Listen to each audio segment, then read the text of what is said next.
جو جب defence minister تھا اور فورن منسٹر تھا دبئی سے تنخواہ لے رہا تھا. یہ کبھی سنا ہے کہ دبئی کی کمپنی سے ایک ملک کا فورن منسٹر اور ڈیفنس منسٹر تنخواہ لے؟ اور اس کے بعد وہ بچ بھی جاتا ہے, اس کو کچھ ہوتا بھی نہیں ہے. اور وہ کیونکہ طاقتور حلقوں میں اس کے دوستیاں تھیں, جب وہ الیکشن ہار رہا تھا 2018 میں تو ایک ٹیلی فون کیا, باجوہ صاحب مجھے بچا لو میں ہار رہا ہوں. اور باجوہ صاحب سپر کنگ نے کہا فکر نہ کرو تم جیت جاؤ گے, اور اگلے دن وہ جیت جاتا ہے. تو وہ جس طرح ہمیشہ عورتوں کے خلاف زبان استعمال کرتا ہے, اس نے پھر سے کی. ڈاکٹر زرکا نے, سینیٹر ڈاکٹر زرکا نے جواب دیا, ان کی 2 کلینکس وہ بند کر دی. یعنی اس سطح پہ کون کرتا ہے؟ ہماری ڈاکٹر سیما ایم پی اے کراچی کی, ان کے گھر پہنچ کے ان کی کلینک اس کو بند کر دیا. ہماری سمابیہ ایکس ایم پی, اس کے گھر کے اوپر پولیس پہنچ گئی. یعنی یہ کبھی ہوا ہے کیا؟ یہ کوئی دہشت گرد ہیں, یہ کوئی کسی انتشار میں ہیں, یہ انہوں نے کیا ہے؟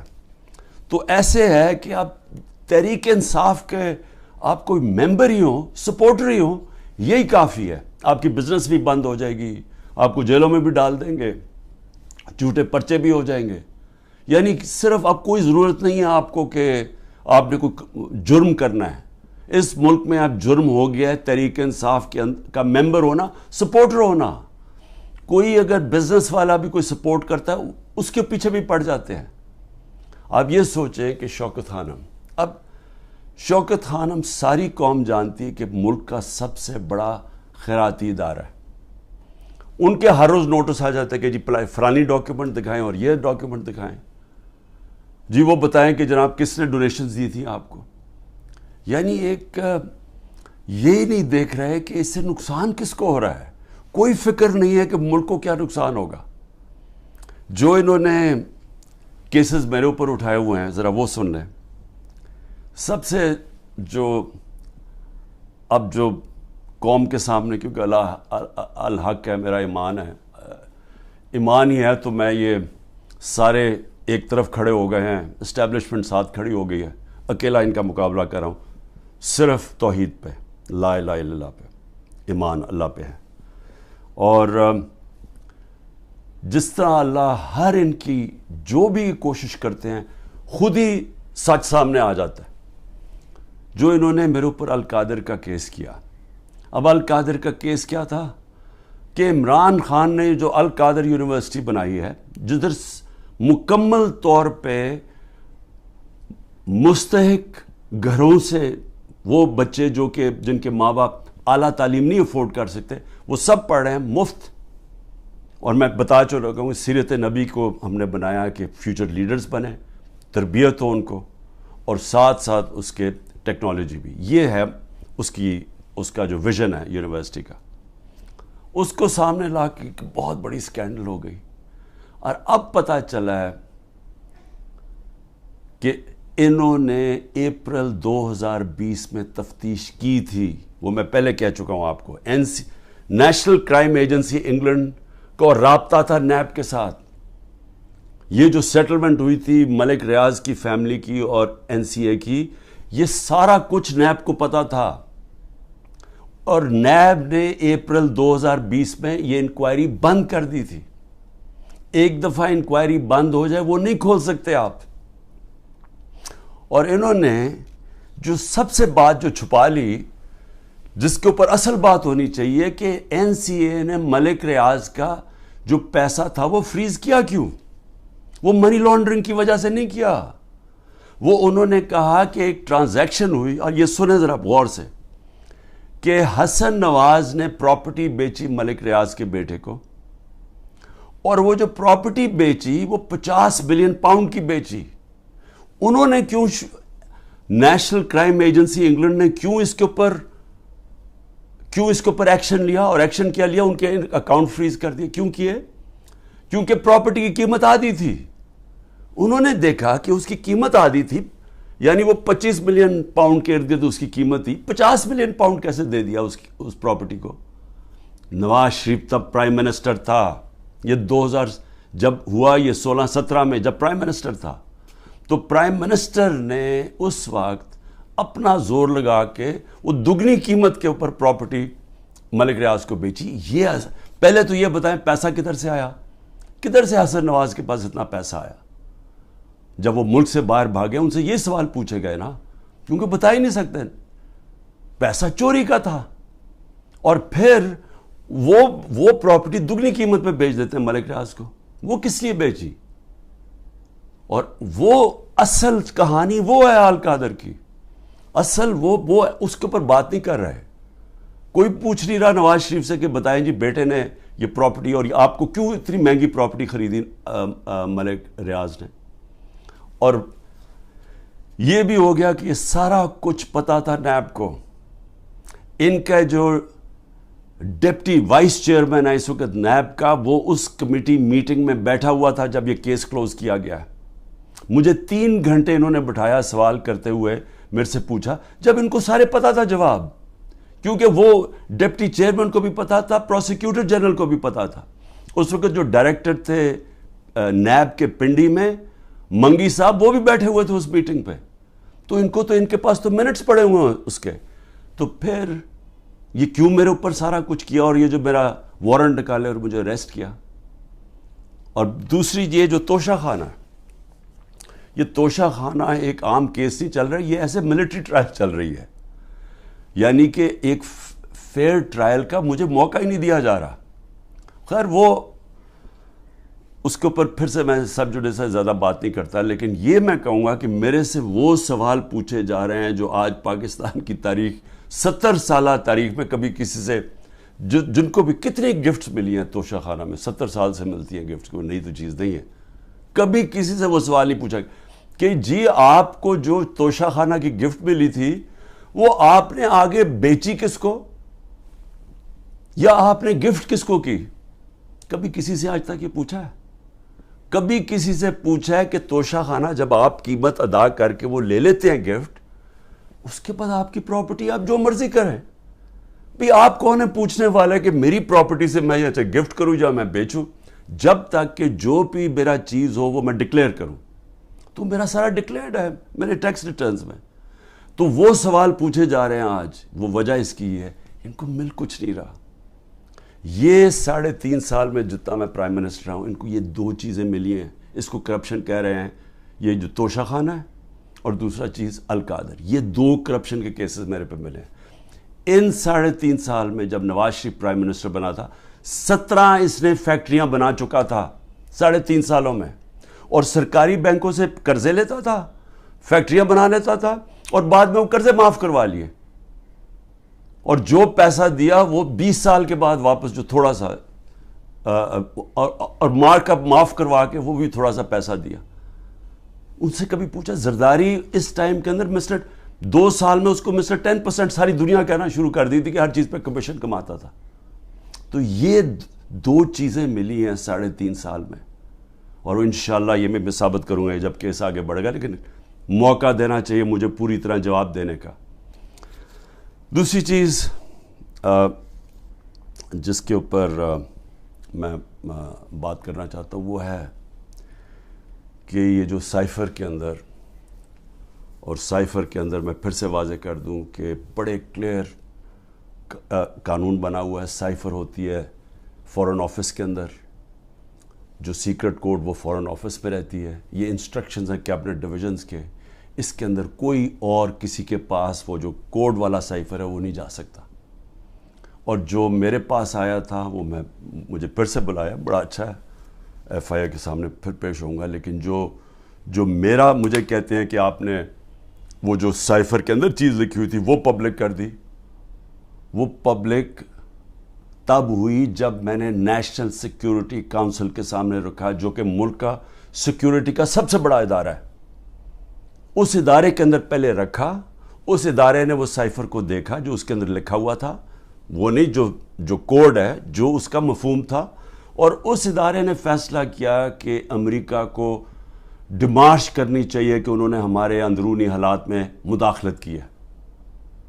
یہ جب نیشنل سیکیورٹی کونسل نے کہہ دیا پھر سب کو پتہ چل گیا کہ کیوں کہا ہے، کیونکہ وہاں سے ایک ان کے آفیشل نے کہا کہ جناب عمران خان کو جب تک آپ ہٹائیں گے نہیں نو کانفیڈنس میں، تو پاکستان کے اوپر بڑی مشکلات ہوں گی. تو یہ تھا اس کا، تو یہ سب کو پتہ چل گیا. اس کے بعد تو اس میں کیا سیکرٹ رہ گئی، پھر کون سی سیکرٹ میں نے وائلیٹ کی، تو یہ بھی انشاءاللہ آ جائے گا سامنے. لیکن ایک چیز ہے کہ وہ جو سیکرٹ کو جو تھی وہ یاد رکھیں، اس میں گورنمنٹ بدلی گئی. یہ سازش ہوئی تھی میرے خلاف نہیں، پاکستان کے خلاف.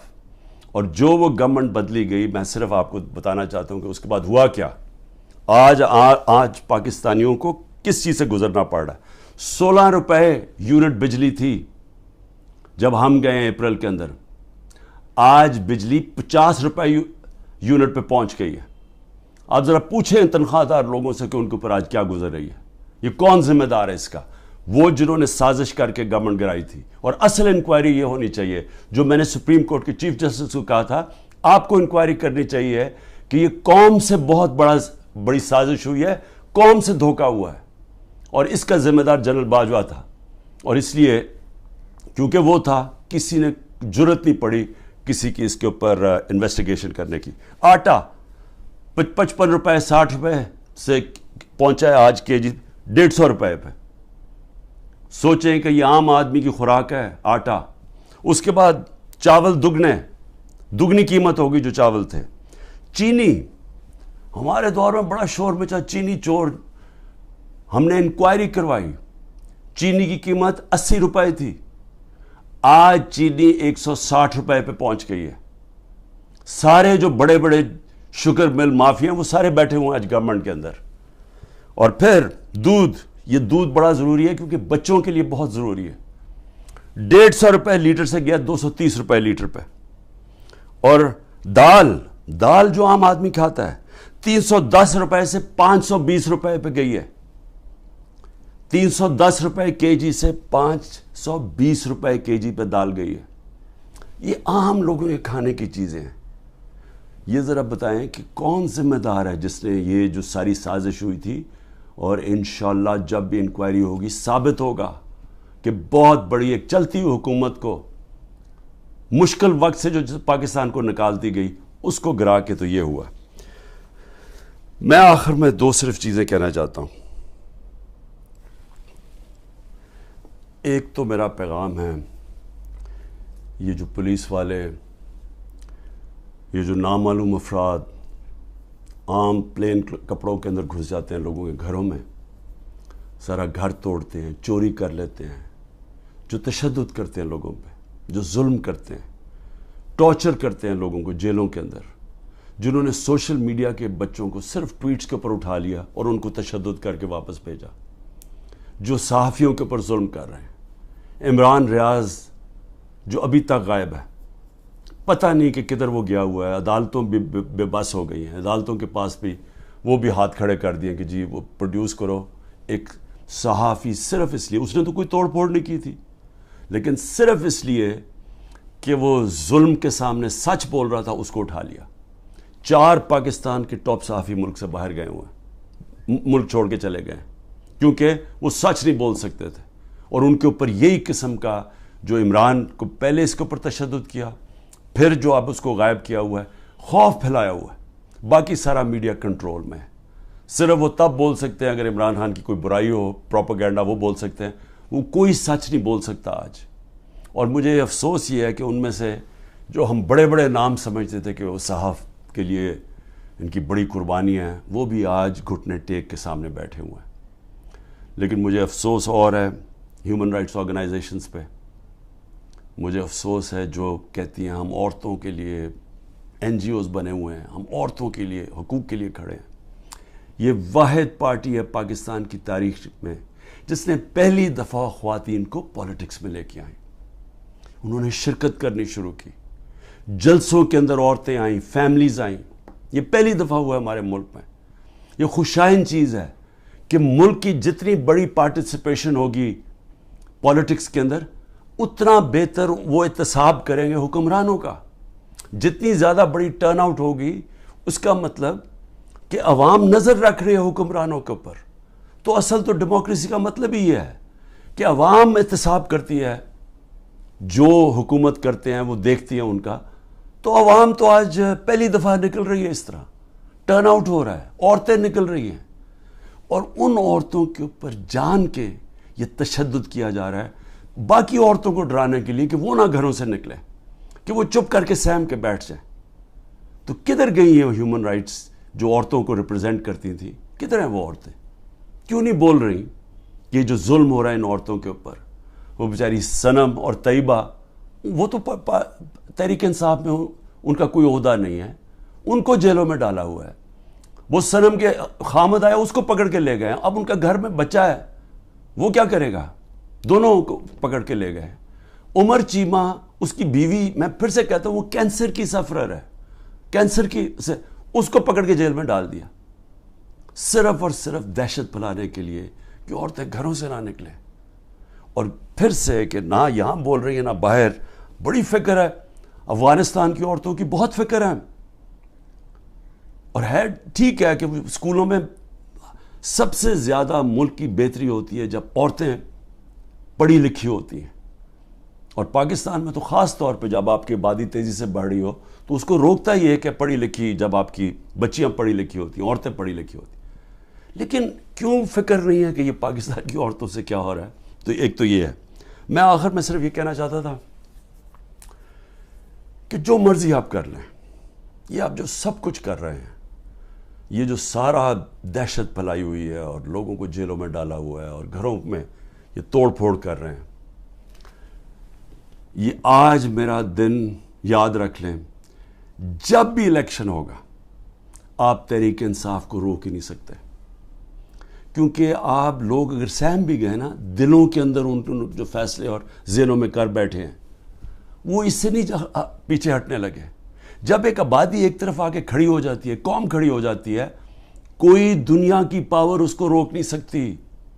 یہ صرف عارضی طور پہ آپ تھوڑی دیر لوگوں کو سہم جائیں گے, ڈر جائیں گے. میں چیلنج کرتا ہوں کہ جب بھی الیکشن ہوں گے آپ ڈیلے بھی کر دیں, ابھی ڈرے ہوئے ہیں کہ جی ابھی نہ کرو الیکشن, آپ اگلے مارچ کر دیں. میں آپ کو چیلنج کرتا ہوں کہ تحریک انصاف سویپ کرے گی الیکشن انشاءاللہ.